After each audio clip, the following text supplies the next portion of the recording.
आज के हमारे वीडियो का विषय है विभावना अलंकार और विशेषोक्ति अलंकार, उसकी परिभाषा व उदाहरण आज हम इस वीडियो में समझेंगे।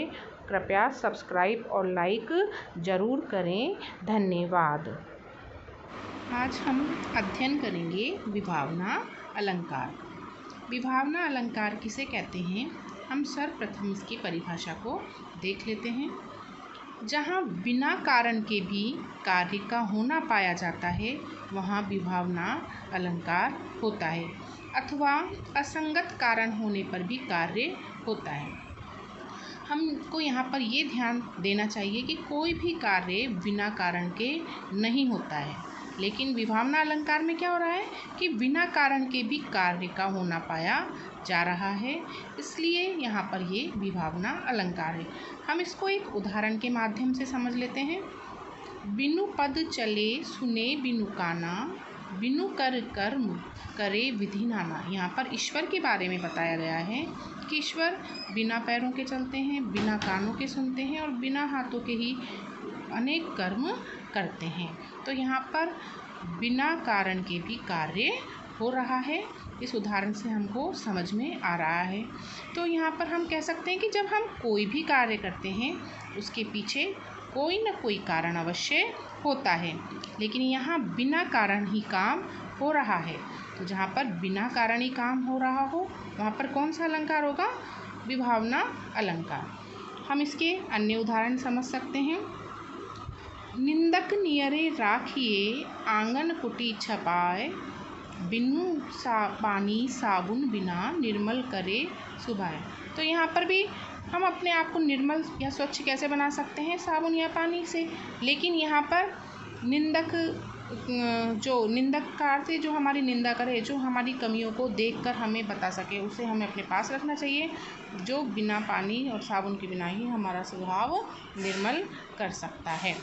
तो यहाँ पर भी बिन पानी बिन साबुन, पानी नहीं है साबुन नहीं है, जब भी हम निर्मल हो रहे हैं तो यहाँ पर विभावना अलंकार है।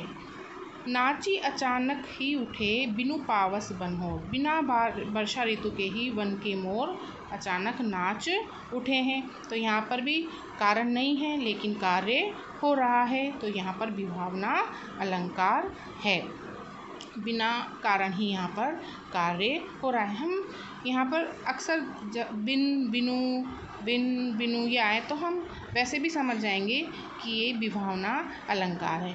अब इसी के संदर्भ में आगे हम विशेषोक्ति अलंकार की बात करते हैं। विशेषोक्ति अलंकार विभावना अलंकार का विपरीत अलंकार है। वहाँ पर तो कारण नहीं होने पर भी कार्य हो रहा है, यहाँ पर क्या होगा, कारण होगा लेकिन फिर भी कार्य नहीं होगा। तो ये एक दूसरे के विपरीत अलंकार हैं, विभावना और विशेषोक्ति। काव्य में जहाँ कारण के होते हुए भी कार्य का न होना पाया जाए वहाँ विशेषोक्ति अलंकार है। इसमें कारण है लेकिन फिर भी कार्य नहीं हो रहा है, वहाँ पर कारण नहीं था और कार्य हो रहा था। तो ये एक दूसरे के विपरीत अलंकार हैं।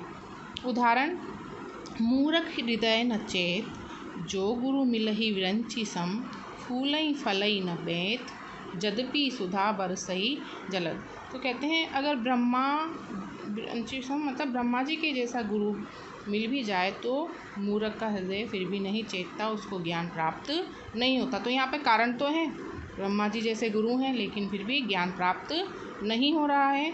और बेंत का जो वृक्ष होता है उस पर कभी फल नहीं आते, जबकि बादल अमृत जैसे जल की वर्षा भी कर दे। तो अमृत जैसे जल की वर्षा होगी तो पेड़ पौधों पर फल फूल सब आएंगे, लेकिन यहाँ पर नहीं हो रहा है। तो कारण तो है लेकिन कार्य नहीं हो रहा है। अन्य उदाहरण देखेंगे। सुनत जुगल कर माल उठाई, प्रेम विवश पहराई न जाए। युगल कर, युगल मतलब युगल कौन है, सीता और राम के संदर्भ में कही गई है कि उन्होंने वरमाला उठा ली दोनों ने हाथों में, लेकिन प्रेम विवश अर्थात लज्जावश उनको एक दूसरे को पहनाई नहीं जा रही। तो यहाँ पर क्या है, उनकी विवाह का प्रसंग है, उन दोनों के हाथ में वरमाला भी है लेकिन फिर भी वो पहनाई नहीं जा रही। तो कारण तो है लेकिन कार्य यहाँ पर नहीं हो रहा है। तो यह अलंकार का विपरीत अलंकार है। हमें विशेषोक्ति अलंकार और विभावना अलंकार को ऐसे ही समझना चाहिए। विभावना अलंकार में क्या होता है, बिना कारण के कार्य होता है, और विशेषोक्ति अलंकार में क्या होता है, कारण होते हुए भी कार्य नहीं होता है। तो इन दोनों को हम एक साथ इसलिए समझ रहे हैं क्योंकि ये एक दूसरे के विपरीत अलंकार हैं।